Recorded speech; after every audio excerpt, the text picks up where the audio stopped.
Hello student, हम पढ़े थे लेसन नंबर 2 जिसमें हमने व्यवहारवाद के बारे में पढ़ा। व्यवहारवाद का जन्म किस प्रकार से हुआ, व्यवहारवाद की उत्पत्ति कैसे हुई, व्यवहारवाद की आवश्यकता क्यों पड़ी और क्या व्यवहारवाद का महत्व है। इसके बाद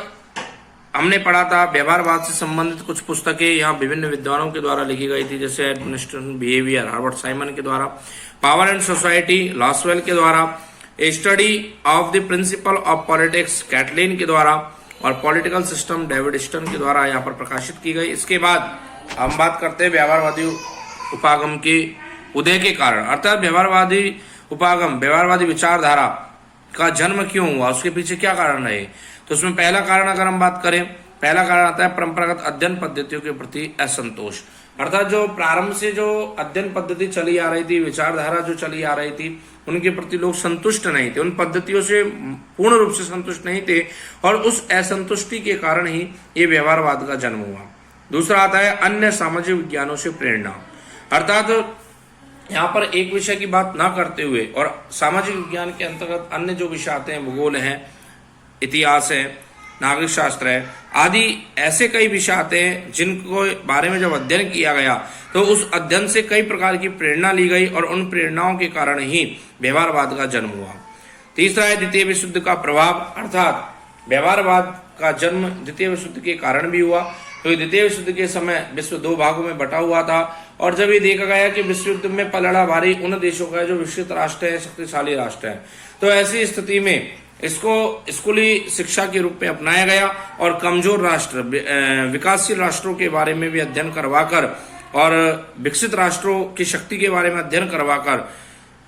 इस आवश्यकता को महसूस करवाया गया कि अध्ययन के बिना हम संपूर्ण अंतर्राष्ट्रीय राज्य व्यवस्थाओं का अध्ययन नहीं कर सकते। इसलिए इसको एक स्कूली शिक्षा के कारण ही इसको व्यवहारवादी उपागम का जन्म हुआ। इसके बाद है नवीन पद्धतियों का प्रभाव, अर्थात निरंतर रूप से समय समय अनुसार नई नई विचारधाराओं, नए नए सिद्धांतों, नए नए कार्यों का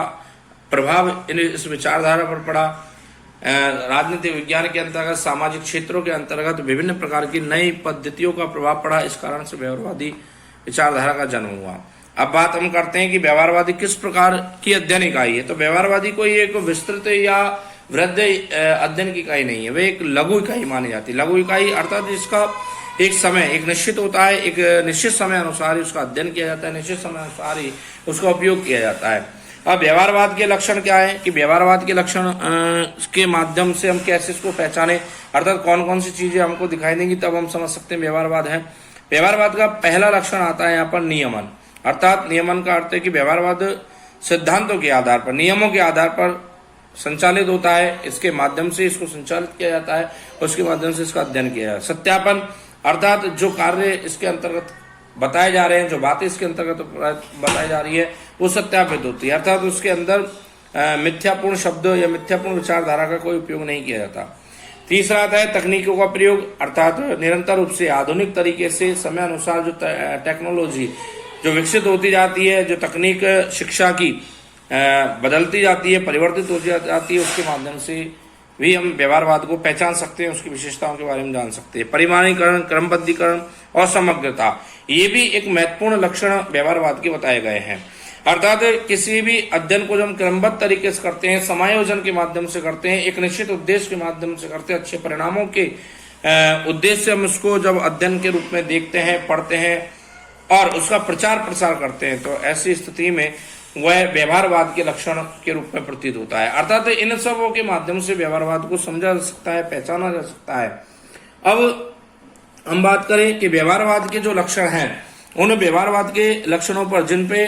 विस्तार से विचार किस किस ने रखे, तो मुख्य रूप से अगर हम बात करें तो व्यवहारवादी विचारधारा के पर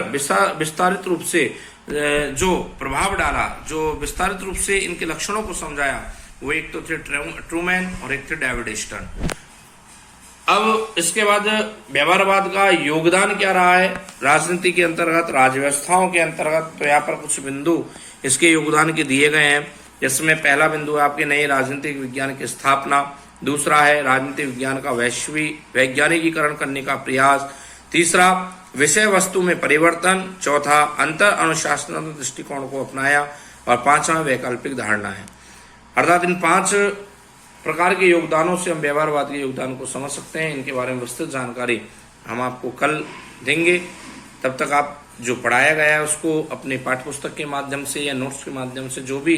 अध्ययन सामग्री आपके पास अवेलेबल है, क्योंकि इस समय कोविड-19 की वजह से विद्यार्थियों के पास पूर्ण अध्ययन सामग्री प्राप्त नहीं हो सकती, इसलिए जो भी अध्ययन सामग्री आपके पास है या हमारे वीडियोस के माध्यम से आप जो समझ सकते हैं और उसमें कोई प्रॉब्लम क्रिएट होती है तो आप उस प्रॉब्लम को हमारे समक्ष रखें जिससे हम उसका सॉल्यूशन कर सकें। तब तक के लिए okay, thanks for the day.